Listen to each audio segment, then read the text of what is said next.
विमल बहुत परेशान था। उसे समझ में नहीं आ रहा था कि वो इन सब परेशानियों से कैसे निपटे। वो अपनी माँ को बहुत चाहता था, लेकिन उसकी पत्नी और बच्चे उसकी माँ से बहुत दूर भागते थे, क्योंकि उसकी माँ की एक आँख नहीं थी। साथ ही उसकी कमर भी 90 अंश पर झुकी हुई थी। वैसे तो वो अपना काम सब खुद ही कर लेती थी, लेकिन फिर भी वो उसकी पत्नी और बच्चों के लिए हमेशा खटकती थी। दादी, आप ऊपर के कमरे में जाओ, मेरे दोस्त आ रहे हैं, विमल के बेटे अखिल ने बड़े बेरुखी से कहा। पर बेटा, मैं तो यहाँ बहुत दूर बैठी हूँ, विमल की माँ ने बहुत प्यार से कहा। नहीं, आप उनके सामने मत रहो, वो मुझे चिढ़ाते हैं, अखिल ने ज़ोर से डांटते हुए कहा। क्या हुआ अखिल, क्यों चिल्ला रहे हो? विमल की पत्नी कामनी ने किचन से ही आवाज़ लगाई।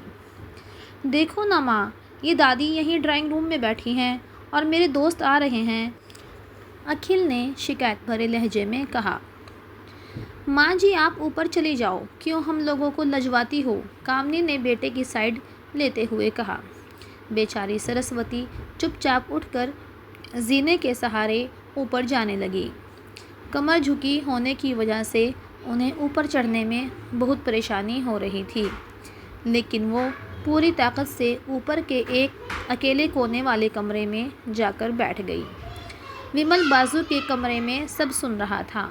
उसे दुख हो रहा था कि उसकी माँ को अपमानित होना पड़ रहा है, लेकिन वो मजबूर था। अगर वो कुछ कहता तो पत्नी और बच्चे उसका विरोध करने लगते हैं। दूसरे उनके तर्क भी सही लगते हैं, क्योंकि वो एक प्रशासनिक अधिकारी था। उसका सामाजिक स्तर बहुत ऊंचा था। उसकी ससुराल भी एक उच्च घराने में थी। अतः मैं चुपचाप इस तरह हर दिन अपनी माँ को अपमानित होते देखता रहता था। रात को विमल की पत्नी ने कहा, देखो जी, अब कुछ करो। कल कलेक्टर साहब की पत्नी आई थी। माँ जी अपनी देशी धुनधारा में उनसे मिली।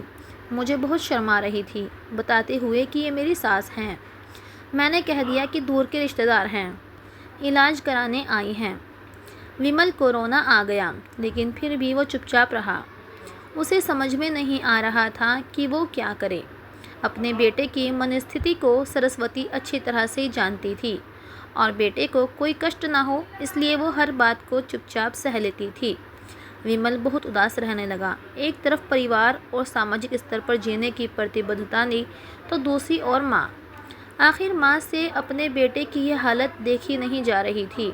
एक दिन उसने अपने बेटे से कहा, विमल, बहुत दिन हो गए हैं, मैं अपने गांव जाना चाहती हूँ, मुझे वहाँ पहुँचा दो, मेरा यहाँ मन नहीं लग रहा। लेकिन माँ, वहाँ तो कोई नहीं है, तुम्हारी देखभाल कौन करेगा? विमल ने हैरानी से पूछा। अरे बेटा, सब गांव वाले तो हैं, और वो तुम्हारी मामा जी तो उसी गांव में रहते हैं, और फिर हम सब इंतज़ाम कर आएंगे ना। कामनी को तो जैसे मन की मुराद मिल गई हो। हाँ बेटा, बहू सही कह रही है, सरस्वती ने लंबा सांस लेते हुए कहा। विमल जानता था कि गांव में माँ की देखभाल करने वाला कोई नहीं है, लेकिन अपनी पत्नी की ज़िद की वजह से वो अपनी माँ को गांव छोड़ने पर मजबूर हो गया।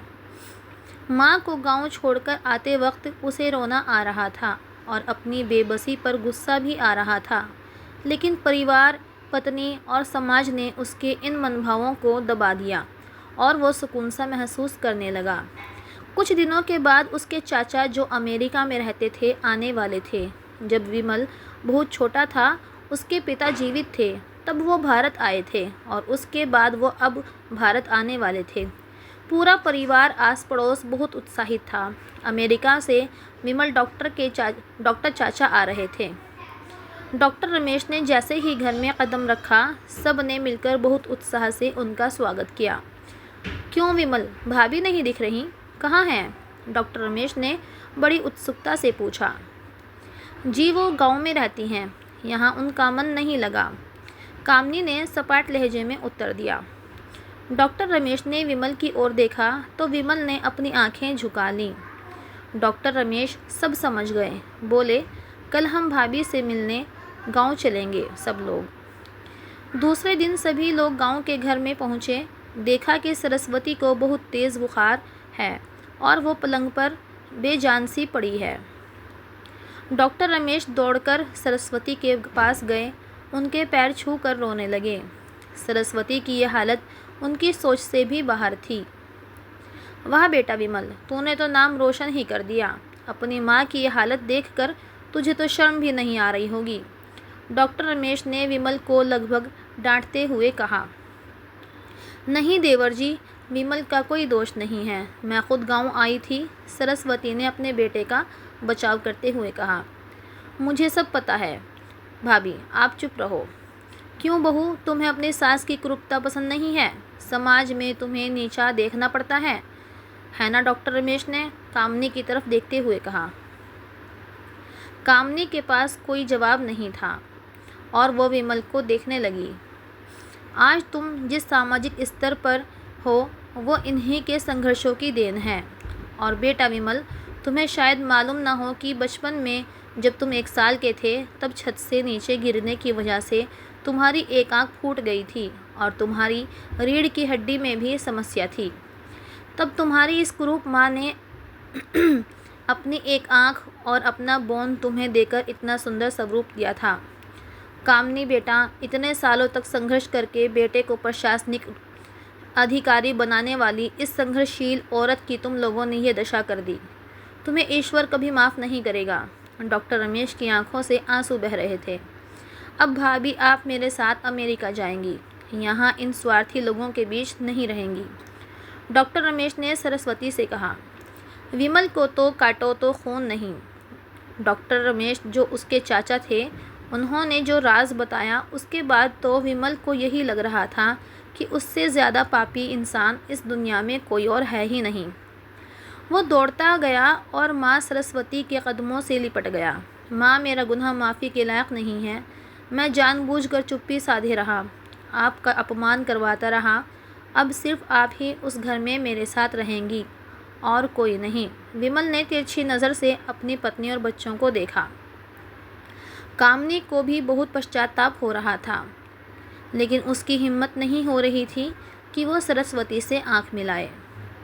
सरस्वती ने कामनी की मनस्थिति को समझकर उसको पुचकारते हुए कहा, अपने पास बुलाया और विमल को डांटते हुए कहा, खबरदार, जो मेरी बहू को मुझसे अलग करने की कोशिश की तो तुझे ही घर से बाहर निकाल दूंगी। कामनी और बच्चों ने सरस्वती के पैर पड़ते हुए अपने व्यवहार पर माफ़ी मांगी और माँ के दिल ने सबको माफ़ कर दिया।